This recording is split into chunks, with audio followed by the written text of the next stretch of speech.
अब्बा जी जरा बैठक तो खाली करवा दे, मेरा दोस्त बाहर खड़ा हुआ है, मैंने उसको अंदर लेकर आना है। आप ऐसा करें फैमिली को अंदर भेज दे और चाय का भी बोल दे। एक तो मैं तुझसे और तेरे इन आवारा दोस्तों से बहुत तंग आया हूँ। तूने तो हमारा जीना हराम किया हुआ है। घर में फैमिली रहती है, कुछ तो ख्याल कर। ओ अब्बा जी क्या हो गया आपको? वो मेरे दोस्त है, कोई गैर नहीं। वो भी तो मुझे अपने घर बुलाते हैं और इज्जत देते हैं। अगर आज वो मेरी तरफ आ गए तो इसमें क्या मसला हो गया है? क्या मैं उनको बाहर खड़ा रखूं? देख, मुझे इस बात से कोई गरज नहीं है कि वो कौन लोग हैं, लेकिन मुझे ये रोज रोज का तमाशा बिल्कुल पसंद नहीं है। तू अपना वक्त और पैसा दोनों बर्बाद कर रहा है। ना तो तेरा पढ़ाई में दिल लगता और ना ही किसी काम में। अब्बा जी मेहरबानी करें, वो दरवाजे पे खड़े हैं, सुन लेंगे तो कितना बुरा लगेगा। और वैसे भी मेहमानों की इज्जत करनी चाहिए। अभी वो लोग थोड़ी देर में चले जाएंगे और आप वैसे भी मुझे रोज रोज बातें ना सुनाया करें। नहीं, मैं हरगिज ऐसा नहीं होने दूंगा। मैं तेरे दोस्तों की वजह से अपने घर के माहौल को खराब नहीं होने दूंगा। अगर तूने कोई खास बात करनी हो तो होटल पे ले जाया कर, मैं ही खिदमत किया कर उनकी। बात सुन, तो अपने दोस्तों को इस घर में लाना बंद कर दे। अगर तू आइंदा लेकर आया तो याद रख, तेरी भी इस घर में कोई जगह नहीं होगी। ओ अच्छा ठीक है अब्बा जी, आप फिलहाल अंदर जाए, इस मामले में हम बाद में बात करेंगे। मैं फिलहाल अपने दोस्तों को बैठक में बिठाने लगा। आ जाओ यार अंदर। आइए आइए। हो रशीद भाई, क्या हाल है? कहाँ रह गए इतना अरसा? अब्दुल जब्बार भाई, माजरत, इतनी धूप में आप बाहर खड़े रहे। आए अंदर तशरीफ ले आए।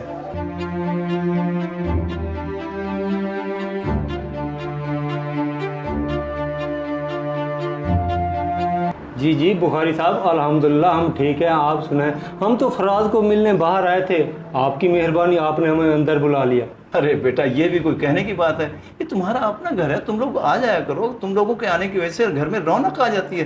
क्यों भाई फराज बेटा, ऐसे ही है ना? बुखारी साहब, हमारा तो बहुत दिल करता है हम आपके घर रोज़ आएँ। हम तो इसीलिए नहीं आता कि हमारे आने की वजह से आप डिस्टर्ब ना हो। आपने हमें अंदर बुलाया, इतनी इज्जत दी, शुक्रिया। हाँ, अब आपने हमारे घर ज़रूर आना है। आप लोगों के आने से कैसी डिस्टर्बेंस? आप कभी कभार तो आते हैं। अरे भाई फराज, यहाँ खड़े खड़े क्या तक रहे हो? जाओ, इनके लिए कोई ठंडे गर्म का बंदोबस्त करो। जी बात ठीक है, जैसा आप कहे। मैं अभी इनके लिए कुछ खाने पीने के लिए लेकर आता हूँ। नहीं बुखारी साहब, तकल्लुफ़ की कोई बात नहीं है। हमने कुछ नहीं खाना पीना। वैसे एक बात कहूँ, अल्लाह ताला आप जैसा बाप हर किसी को दे। अरे बेटा, तुम मेरे बच्चों की तरह से हो। मेरे बेटे के दोस्त हो, मेरे भी दोस्त हो। अरे बेटा जल्दी आओ फराज, जल्दी लाओ यार।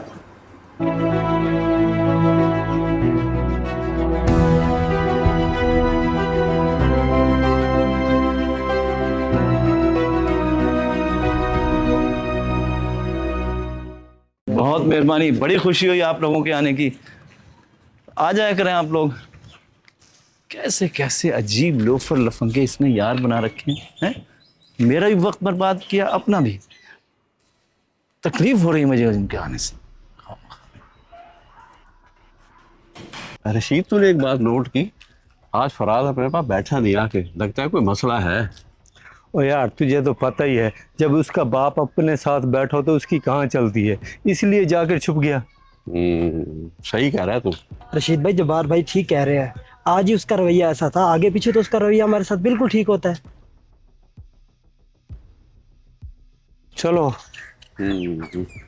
जमशेद, चल फराज के घर चलते हैं। सुबह तो हम हो आए थे, अब मोबाइल की थोड़ी सेटिंग करवानी है। मैं कहता हूँ इकट्ठे ही चलते हैं। फराज के घर?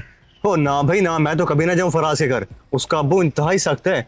एक दो दफा मैं घर गया था, उसके धक्के देके उसने मुझे निकाला था। मैं तो नहीं जा रहा, तूने जाना तो जा भाई। ओ नहीं भाई नहीं, तू कैसी बातें कर रहा है? उसका बाप तो बहुत शरीफ आदमी है। सुबह हम गए थे तो उसने हमारी बहुत खातिर तवाज़ो की। तू एक बार मेरे साथ चल के तो देख। चलो ठीक है रशीद भी, अगर आप कहते हो तो आपके कहने पे एक दफा चला जाता हूँ। लेकिन हाँ, अगर आपकी वजह से कोई इंसल्ट हुई तो फिर इसके जिम्मेदार सिर्फ आप होंगे। अब्बा जी वो मेरे दोस्त फिर से बाहर आ गए हैं। अब उनको मुझे बैठक में बिठाना पड़ेगा। सिर्फ 10 मिनट की बात है, ऐसे बाहर ठहरे हुए अच्छे नहीं लगेंगे। और तूने फिर वही हरकत की। मैंने तुझे मना भी किया था कि अपने आवारा दोस्तों को घर में नहीं घुसाना। तू तो मेरे लिए मुसीबत ही बनता जा रहा है। रशीद, तुझे मैंने कहा था ना कि इसके घर मत आ। देख रहे कितनी इसकी बेइज्जती हो रही है फराज की, सिर्फ हमारी वजह से। इसका बाप बिल्कुल नहीं चाहता कि उसके दोस्त उसके घर पे आए। कोई बात नहीं, मेरे पास भी एक प्लान है। अब तू देखता जा कि मैं करता क्या हूँ। अब्बा अब्बा आप मेरी बात समझ नहीं रहे। मैं इनको डायरेक्ट मना नहीं कर सकता। ये लोग भी मुझे अपने घर लेकर जाते हैं, इज्जत देते हैं। अब आप ही बताएं कि मैं इनको कैसे मना करूं? अगर इतना मसला है तो आप खुद जाकर इनको मना कर दे।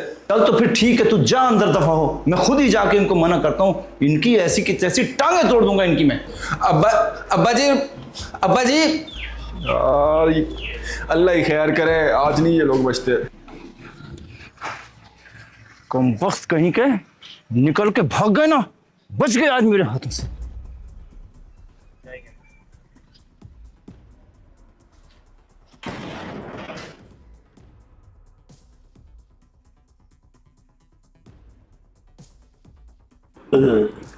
बेटा बहुत शुक्रिया तुम्हारी खिदमत का। बहुत मज़े का खाना था, यकीन करो पेट भर गया लेकिन दिल नहीं था। कोई बात नहीं बुखारी साहब, मेहरबानी तो आपकी। दरअसल बताना मैं आपको ये चाह रहा था, अगले दिन जब जमशेद और मैं आपके घर आए थे तो आपने फराज की बहुत बेइज्जती की थी और हमने बाहर सब सुन लिया था। बेइज्जती? नहीं बेटा, मैंने तो किसी की बेइज्जती नहीं की।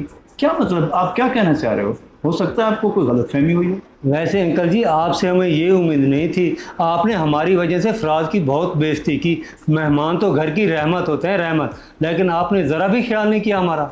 और तूने फिर वही हरकत की। मैंने तुझे मना भी किया था कि अपने आवारा दोस्तों को घर में नहीं घुसाना। तू तो मेरे लिए मुसीबत ही बनता जा रहा है। रशीद तुझे मैंने कहा था ना कि इसके घर मत आ। देख रहे कितनी इसकी बेइज्जती हो रही है फराज की, सिर्फ हमारी वजह से। इसका बाप बिल्कुल नहीं चाहता कि उसके दोस्त उसके घर पे आए।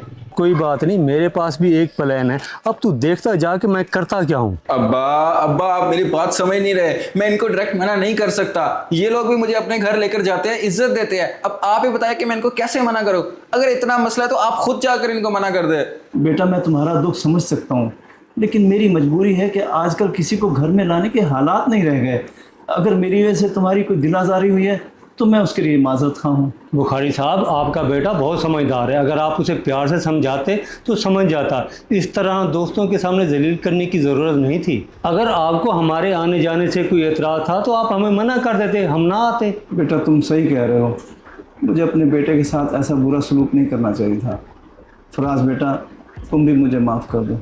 अब्बा जी आपको माफ़ी मांगने की ज़रूरत नहीं है। मेरे इस शहर में सिर्फ 3 से 4 ही तो दोस्त है, और अगर ये मेरे घर आते हैं तो मेरा हक बनता है कि मैं इन लोगों को इज्जत दूँ। और वैसे भी मेहमान तो अल्लाह ताला की रहमत होते हैं। ना मैंने आपको कभी शिकायत का मौका दिया है और ना मैं दूंगा।